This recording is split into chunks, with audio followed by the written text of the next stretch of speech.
ਸਤਿ ਸ਼੍ਰੀ ਅਕਾਲ ਜੀ।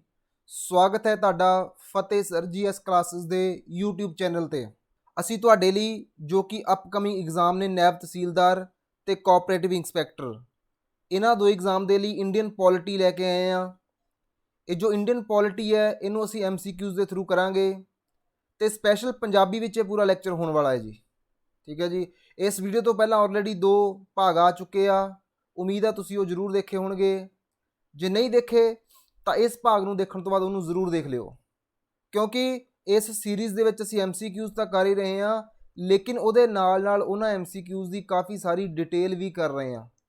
ਮੀਨਸ ਅਗਰ ਤੁਸੀਂ ਉਹ ਡਿਟੇਲ ਨੂੰ ਚੰਗੀ ਤਰ੍ਹਾਂ ਕਰੋਗੇ, ਉਹਦੇ ਨੋਟਸ ਬਣਾ ਲਓਗੇ, ਤਾਂ ਸਾਨੂੰ ਪੂਰੀ ਗਰੰਟੀ ਆ ਕਿ ਜੋ ਵੀ ਇਹ ਪੇਪਰ ਆਉਣ ਵਾਲੇ ਆ, ਚਾਹੇ ਨੈਬ ਤਹਿਸੀਲਦਾਰ ਦੀ ਗੱਲ ਕਰੀਏ ਜਾਂ ਕੋਆਪਰੇਟਿਵ ਇੰਸਪੈਕਟਰ ਦੀ ਗੱਲ ਕਰੀਏ, ਇਹਦੇ ਵਿੱਚ ਜਿਹੜੀ ਪੋਲਿਟੀ ਆਊਗੀ ਉਹ ਇਦੋਂ ਬਾਹਰ ਨਹੀਂ ਆਊਗੀ।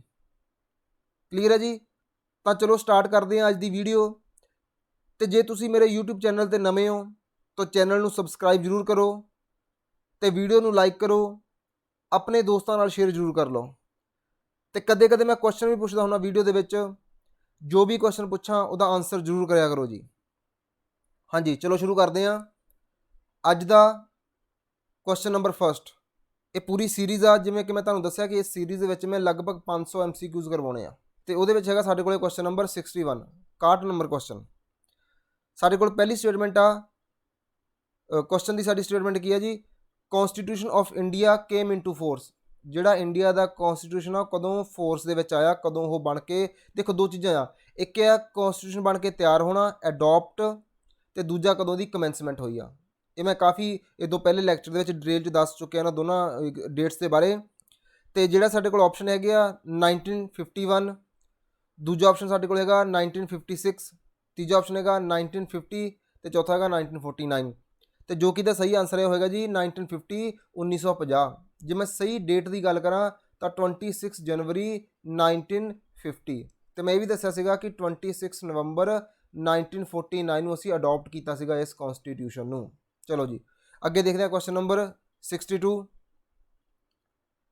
ਦ ਸਟੇਟ ਪੋਸੈਸਿਸ, ਜਿਹੜੀ ਸਟੇਟ ਆ ਉਹ ਕੀ ਪ੍ਰੋਸੈਸ ਕਰਦੀ ਆ, only external sovereignty, only internal sovereignty, both internal and external sovereignty, neither external nor internal sovereignty. ਦੇਖੋ ਜੀ ਸਟੇਟ ਦੇ 4 ਐਲੀਮੈਂਟ ਹੁੰਦੇ ਆ, ਇਹ ਮੈਂ ਲਾਸਟ ਲੈਕਚਰ ਵਿੱਚ ਵੀ ਦੱਸਿਆ ਸੀਗਾ, ਫਿਰ ਦੱਸ ਦਿੰਦਾ।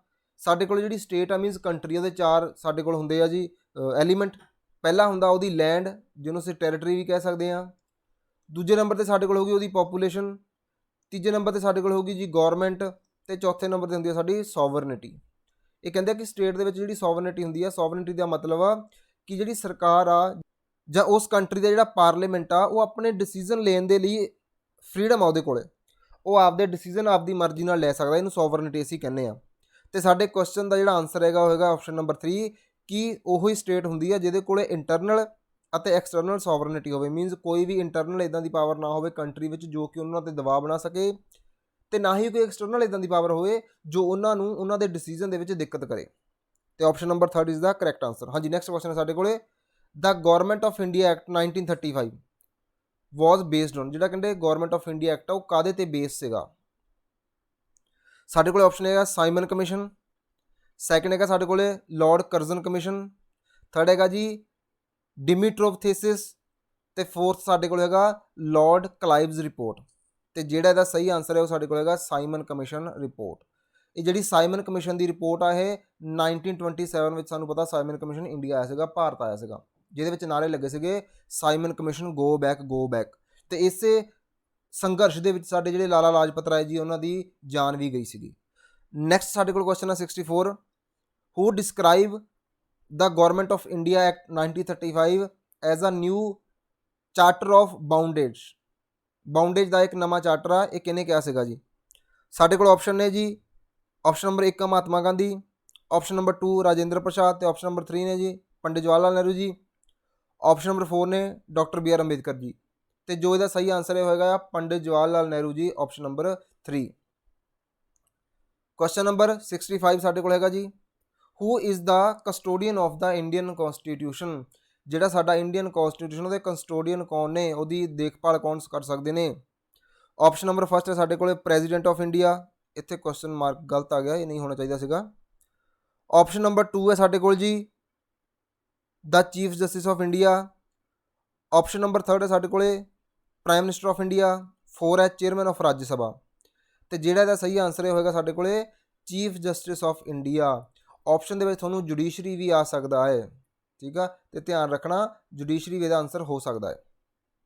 ਚਲੋ ਜੀ ਨੈਕਸਟ ਕੁਐਸਚਨ ਹੈ ਸਾਡੇ ਕੋਲੇ which of the following is an essential element of the state. ਉਹ ਲਓ ਜੀ ਆ ਗਿਆ ਕੁਐਸਚਨ। ਇਹਨਾਂ ਵਿੱਚੋਂ ਕਿਹੜਾ ਅਸੈਂਸ਼ੀਅਲ ਐਲੀਮੈਂਟ ਹੈ ਸਟੇਟ ਦਾ? ਮੈਂ ਆਲਰੇਡੀ ਪਹਿਲਾਂ ਦੱਸ ਕੇ ਹਟਿਆ। ਹੁਣ ਮੈਂ ਉਮੀਦ ਕਰੂੰਗਾ ਕਿ ਤੁਸੀਂ ਪਹਿਲਾਂ ਆਨਸਰ ਬਾਕਸ ਦੇ ਵਿੱਚ ਇਹਦਾ ਆਨਸਰ ਦੱਸੋਗੇ ਕਮੈਂਟ ਬਾਕਸ ਦੇ ਵਿੱਚ, ਉਦੋਂ ਬਾਅਦ ਹੀ ਮੈਂ ਆਨਸਰ ਕਰੂੰਗਾ। ਵੈਸੇ ਸਾਡੇ ਕੋਲ ਆਪਸ਼ਨ ਹੈਗਾ ਜੀ first sovereignty, second government, third territory, fourth ਹੈਗਾ ਆਲ ਆਫ ਦੀਜ਼।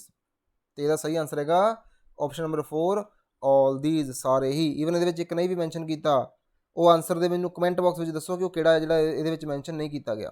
ਚਲੋ 67 ਨੰਬਰ ਕੁਐਸਚਨ ਹੈ which is the most important system of democracy.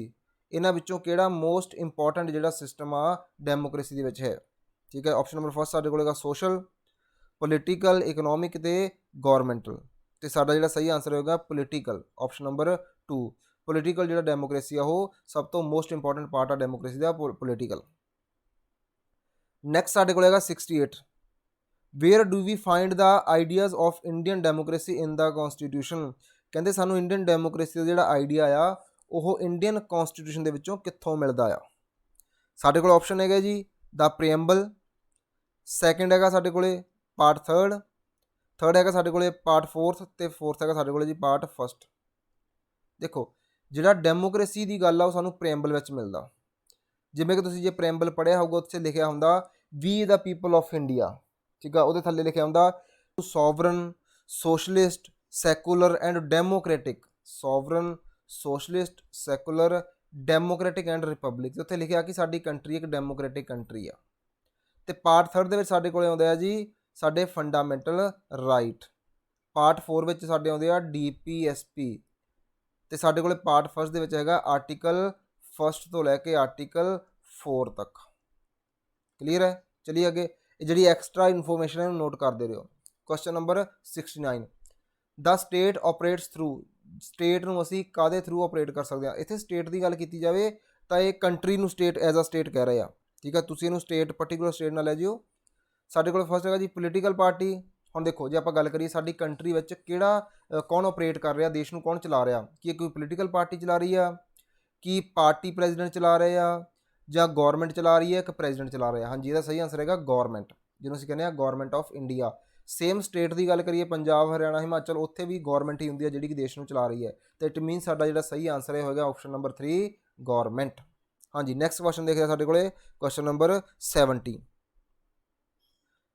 Van was the first central legislative assembly ਕੌਨਸਟੀਟਿਊਟਡ। ਕਹਿੰਦੇ ਸਭ ਤੋਂ ਪਹਿਲਾਂ ਜਿਹੜੀ ਸੈਂਟਰਲ ਲੈਜਿਸਲੇਟਿਵ ਅਸੈਂਬਲੀ ਆ ਉਹ ਕਦੋਂ ਬਣੀ ਸੀਗੀ? ਸਾਡੇ ਕੋਲ ਆਪਸ਼ਨ ਹੈਗਾ 1922 1922। ਨੈਕਸਟ ਸਾਡੇ ਕੋਲ ਹੈਗਾ ਜੀ 1923 1923। ਥਰਡ ਆਪਸ਼ਨ ਹੈ ਜੀ 1921 1921 ਤੇ ਫੋਰਥ ਆਪਸ਼ਨ ਹੈ 1920 1920। ਤੇ ਜਿਹੜਾ ਦਾ ਸਹੀ ਆਨਸਰ ਹੈ ਉਹ ਹੈਗਾ ਬਿਲਕੁਲ 1920 1920 ਇਜ਼ ਦਾ ਕਰੈਕਟ ਆਨਸਰ। ਚਲੋ ਅੱਗੇ ਚੱਲਦੇ ਹਾਂ। Question number 71 the constitution of India describe India as. ਜਿਹੜਾ ਸਾਡਾ ਇੰਡੀਆ ਦਾ ਕੌਨਸਟੀਟਿਊਸ਼ਨ ਆ ਉਹਨੇ ਕਿਵੇਂ ਡਿਸਕ੍ਰਾਈਬ ਕੀਤਾ ਇੰਡੀਆ ਨੂੰ? ਠੀਕ ਹੈ ਜੀ। ਸਾਡੇ ਕੋਲ ਪਹਿਲੀ ਸਟੇਟਮੈਂਟ ਆ ਫੈਡਰੇਸ਼ਨ, ਦੂਜੀ ਹੈਗੀ ਆ ਕੁਆਸੀ ਫੈਡਰਲ, ਥਰਡ ਹੈਗਾ ਯੂਨਿਟਰੀ, ਫੋਰਥ ਹੈਗਾ ਯੂਨੀਅਨ ਆਫ ਸਟੇਟ। ਹੁਣ ਇੱਥੇ ਸਪੈਸ਼ਲ ਉਹਨਾਂ ਨੇ ਕਿਹਾ ਕਿ ਕੌਨਸਟੀਟਿਊਸ਼ਨ ਦੇ ਵਿੱਚ ਕਿਵੇਂ ਦੱਸਿਆ ਗਿਆ ਕਿ ਇੰਡੀਆ ਕਿੱਦਾਂ ਦਾ ਆ। ਜੇ ਤਾਂ ਉਹ ਪੁੱਛ ਲੈਂਦੇ ਕਿ ਇੰਡੀਆ ਦੀ ਪ੍ਰੋਪਰਟੀਜ਼ ਕੀ ਆ ਤਾਂ ਫਿਰ ਹੋਰ ਗੱਲ ਸੀਗੀ, ਲੇਕਿਨ ਉਹਨਾਂ ਨੇ ਪੁੱਛਿਆ ਕਿ ਇੰਡੀਆ ਕੀ ਆ। ਇਟ ਮੀਨਸ ਅਸੀਂ ਹੁਣ ਇਹਦੇ ਲਈ ਅਸੀਂ ਪੜ੍ਹਾਂਗੇ ਆਰਟੀਕਲ ਫਸਟ। ਜੇ ਤੁਸੀਂ ਧਿਆਨ ਨਾਲ ਪੜ੍ਹਿਆ ਹੋਊਗਾ ਤਾਂ ਇਹਦਾ ਆਨਸਰ ਮਿਲ ਜੂਗਾ। ਉਹ 'ਚ ਕੀ ਲਿਖਿਆ ਹੋਇਆ? India that is Bharat. India ਕੀ ਆ? That is Bharat is a union of state. ਧਿਆਨ ਨਾਲ ਸੁਣੋ, ਯੂਨੀਅਨ ਆਫ ਸਟੇਟ। ਤੇ ਇਟ ਮੀਨਸ ਸਾਡਾ ਆਨਸਰ ਕੀ ਹੋ ਗਿਆ option number 4 union of state. Clear ਹੈ ਜੀ? ਕਿੱਥੇ ਮੈਂਸ਼ਨ ਹੈ ਜੀ? ਆਰਟੀਕਲ 1 ਦੇ ਵਿੱਚ। ਚਲੋ ਅੱਗੇ ਚੱਲਦੇ ਹਾਂ। Question number 72 the concept of rule of law is a special feature of the constitutional system. ਕਹਿੰਦੇ ਜਿਹੜਾ ਰੂਲ ਆਫ ਲਾਅ ਆ ਇਹ ਕਿਹੜੀ ਕੰਟਰੀ ਦੇ ਵਿੱਚ ਸਭ ਤੋਂ ਵਧੀਆ, ਜਾਂ ਅਸੀਂ ਕਿੱਥੋਂ ਬੋਰੋ ਕੀਤਾ, ਇੱਦਾਂ ਦਾ ਕੁਐਸਚਨ ਆ ਸਕਦਾ। ਇਹਦੇ ਵਿੱਚ ਸਾਡੇ ਕੋਲ ਆਪਸ਼ਨ ਹੈਗਾ ਜੀ ਬ੍ਰਿਟੇਨ, ਫਸਟ ਆਪਸ਼ਨ ਆ। ਸੈਕੰਡ ਸਾਡੇ ਕੋਲ ਆਪਸ਼ਨ ਹੈਗਾ USA, ਥਰਡ ਹੈਗਾ ਫਰਾਂਸ, ਫੋਰਥ ਹੈਗਾ ਸਵਿਟਜ਼ਰਲੈਂਡ।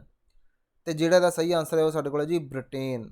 ਬ੍ਰਿਟੇਨ 'ਚ ਰੂਲ ਆਫ ਲਾਅ ਦੀ ਗੱਲ ਕੀਤੀ ਗਈ ਹੈ ਤੇ ਅਸੀਂ ਇੰਡੀਅਨ ਕੌਂਸਟੀਟਿਊਸ਼ਨ ਦੇ ਵਿੱਚ ਬੋਰੋ ਵੀ ਅਸੀਂ ਜਿਹੜਾ ਰੂਲ ਆਫ ਲਾਅ ਦਾ ਫੰਡਾ ਆ ਬ੍ਰਿਟੇਨ ਤੋਂ ਹੀ ਕੀਤਾ ਹੈ। ਕੁਐਸਚਨ ਨੰਬਰ 73 ਦੀ ਗੱਲ ਕਰਦੇ ਹਾਂ।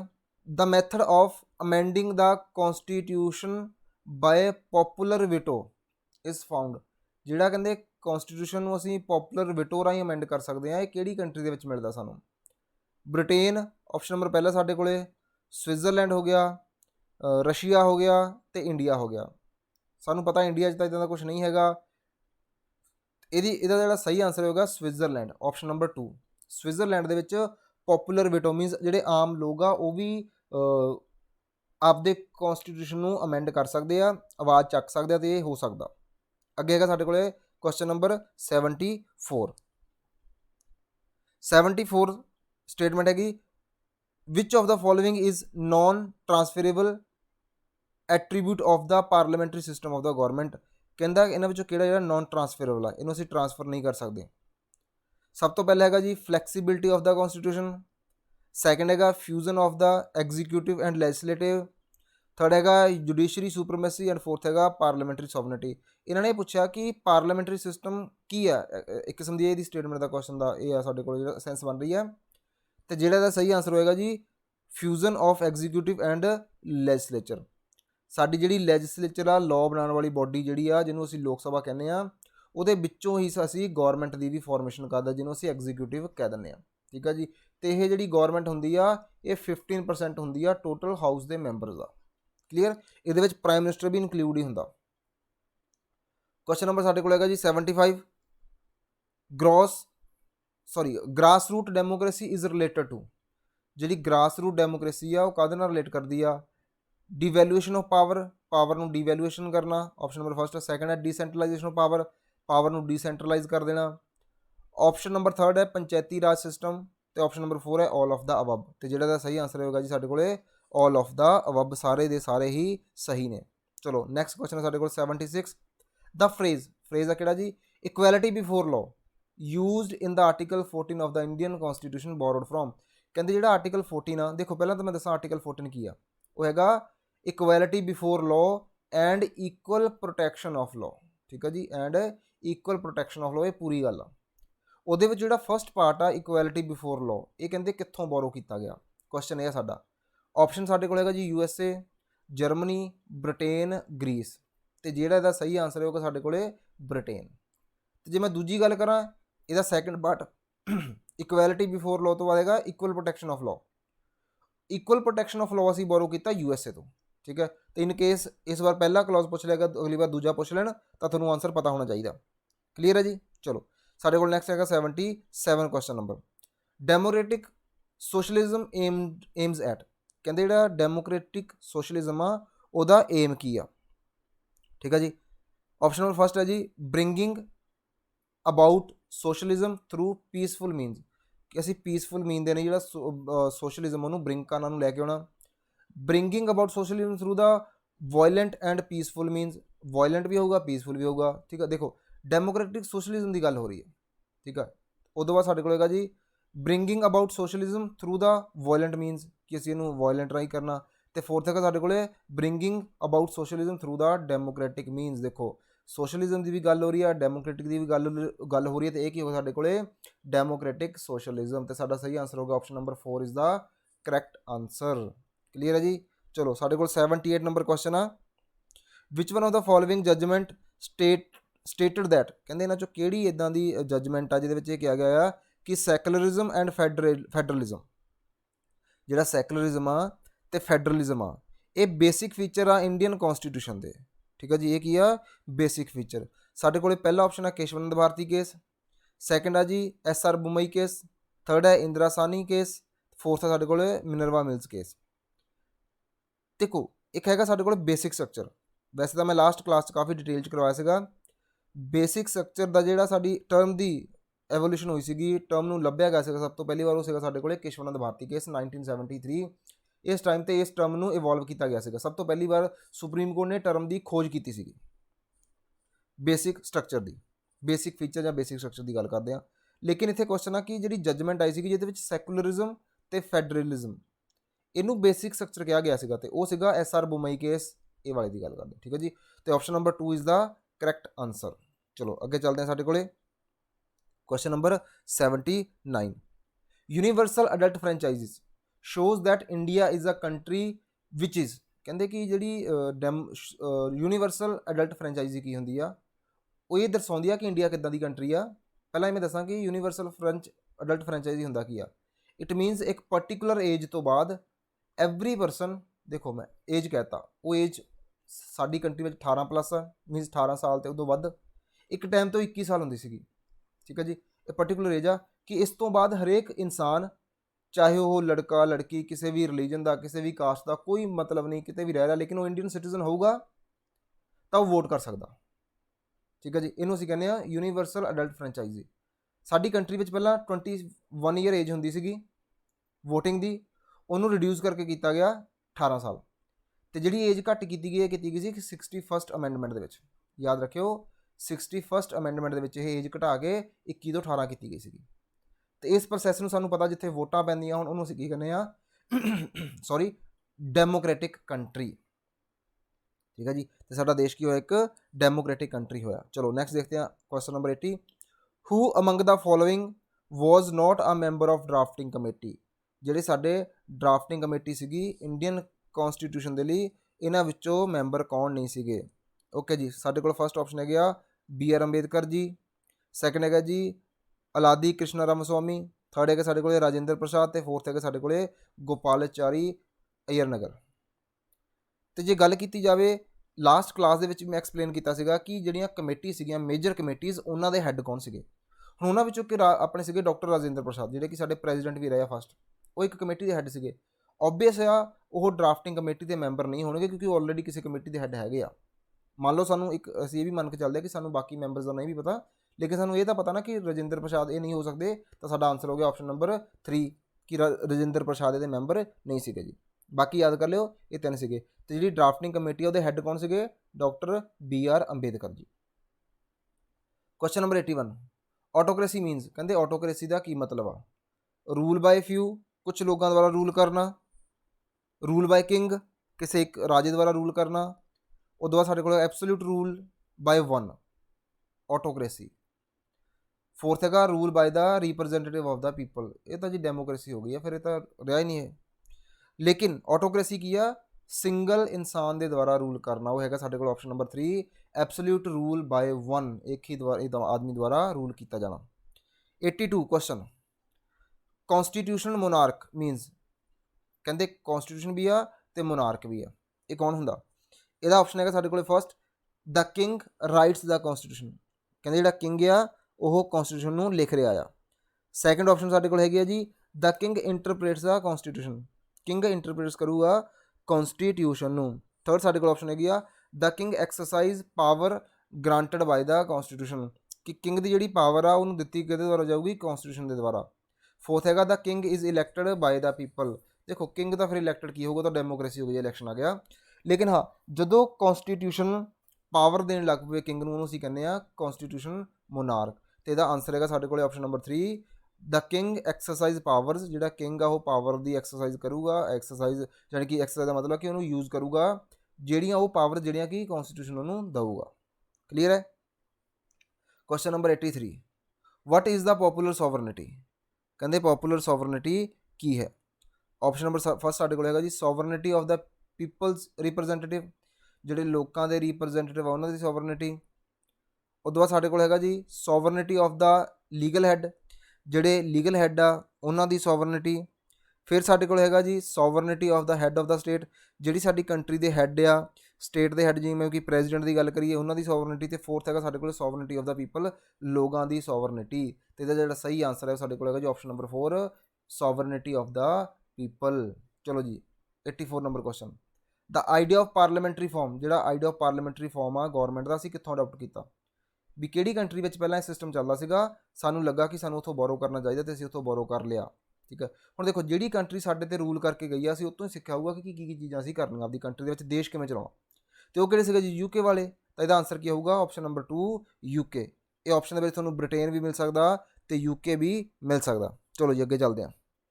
Who among the following proposed the suggestion of the constituent assembly first in 1935।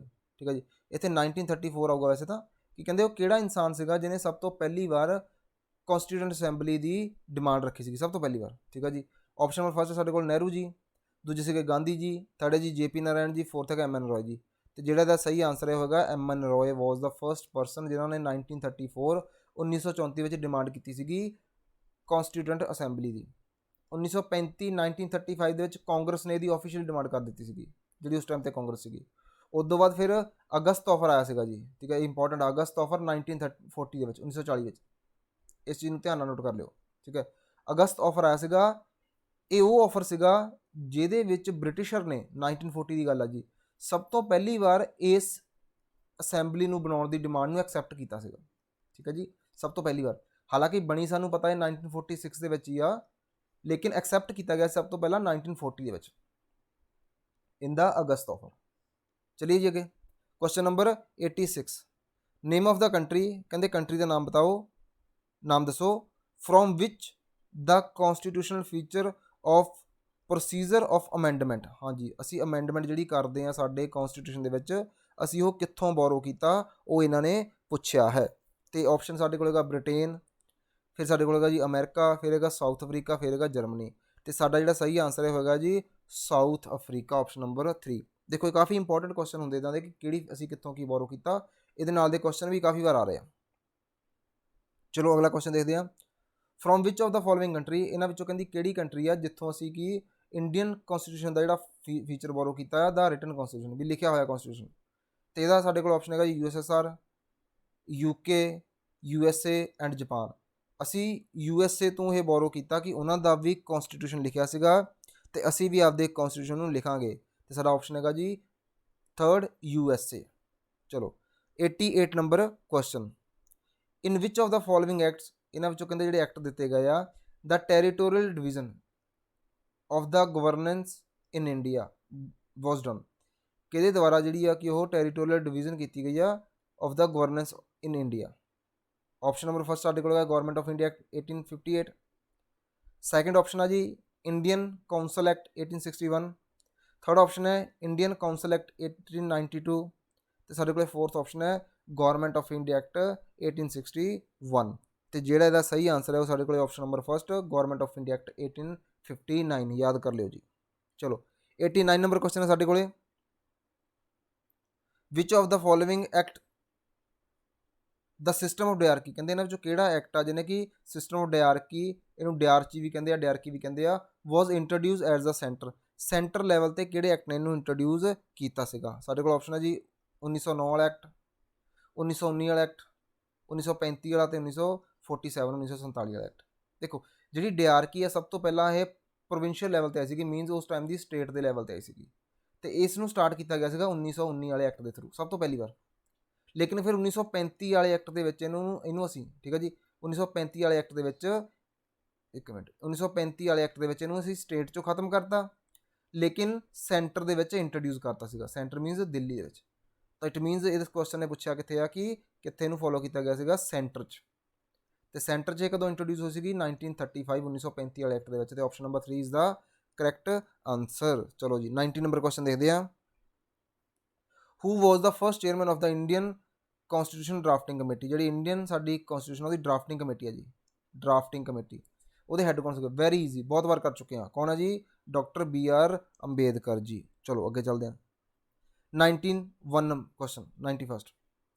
In which year the constituent assembly of the Indian started functioning. ਕਹਿੰਦੇ ਕਿਹੜੇ ਸਾਲ ਦੇ ਵਿੱਚ ਇਹਨਾਂ ਨੇ ਆਪਦੇ ਕੰਮ ਕਰਨੇ ਸ਼ੁਰੂ ਕੀਤੇ ਸੀਗੇ ਸਾਡੀ ਜਿਹੜੀ ਕੌਂਸਟੀਟਿਊਂਟ ਅਸੈਂਬਲੀ ਆ।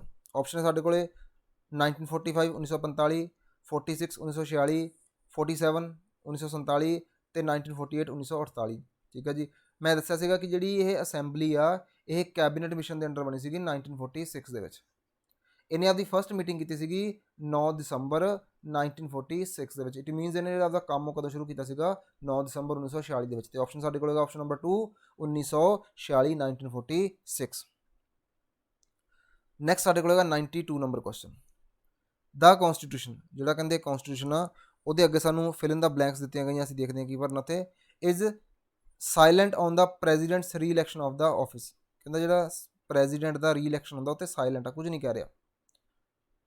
Allow re-election of the person to be president's post, ਕਹਿੰਦੇ ਇਹ ਅਲਾਓ ਕਰਦਾ ਕਿ ਜਿਹੜੇ ਪ੍ਰੈਜ਼ੀਡੈਂਟ ਆ ਉਹ ਦੁਬਾਰਾ ਤੋਂ ਫਿਰ ਚੁਣੇ ਜਾ ਸਕਦੇ ਨੇ।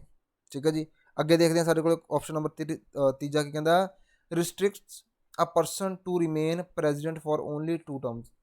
ਕਹਿੰਦੀ ਇਹਦੇ ਵਿੱਚ ਇਹ ਮੈਂਸ਼ਨ ਕੀਤਾ ਕਿ 2 ਸਾਲ ਤੋਂ ਵੱਧ ਕੋਈ ਬੰਦਾ ਪ੍ਰੈਜ਼ੀਡੈਂਟ ਨਹੀਂ ਬਣ ਸਕਦਾ। ਤੇ ਆਪਸ਼ਨ ਨੰਬਰ 4 ਹੈ has been amended to allow a person only 1 term as a president, ਕਿ ਇਹ ਕਹਿੰਦਾ ਕਿ ਇੱਕ ਹੀ ਵਾਰ ਬੰਦਾ ਪ੍ਰੈਜ਼ੀਡੈਂਟ ਬਣ ਸਕਦਾ ਹੈ। ਦੇਖੋ ਸਾਡੇ ਕੌਨਸਟੀਟਿਊਸ਼ਨ ਦੇ ਵਿੱਚ ਇਹ ਅਲਾਓ ਕੀਤਾ ਗਿਆ ਕਿ ਜਿੰਨੀ ਵਾਰ ਮਰਜ਼ੀ ਬੰਦਾ ਇਲੈਕਸ਼ਨ ਜਿਹੜਾ ਪ੍ਰੈਜ਼ੀਡੈਂਟ ਆ ਉਹਦੀ ਪੋਸਟ 'ਤੇ ਖੜਾ ਹੋ ਸਕਦਾ, ਕੋਈ ਉੱਤੇ ਰਿਸਟ੍ਰਿਕਸ਼ਨ ਨਹੀਂ ਹੈਗੀ। ਤੇ ਇਹਦਾ ਸਹੀ ਆਨਸਰ ਕੀ ਆ, ਆਪਸ਼ਨ ਨੰਬਰ 2। ਜਿਹੜੀ ਇਹ 2 ਵਾਰ ਦੀ ਗੱਲ ਜੇ ਆਪਾਂ ਕਰੀਏ ਕਿ 2 ਵਾਰ ਹੀ ਬੰਦਾ ਬਣ ਸਕਦਾ ਆ, ਇਹ ਗੱਲ ਕੀਤੀ ਗਈ ਹੈ USA ਦੇ ਕੌਨਸਟੀਟਿਊਸ਼ਨ ਦੇ ਵਿੱਚ ਕਿ ਬੰਦਾ ਵੱਧ ਤੋਂ ਵੱਧ 2 ਵਾਰ ਹੀ, ਓਨਲੀ 2 ਟਰਮਸ।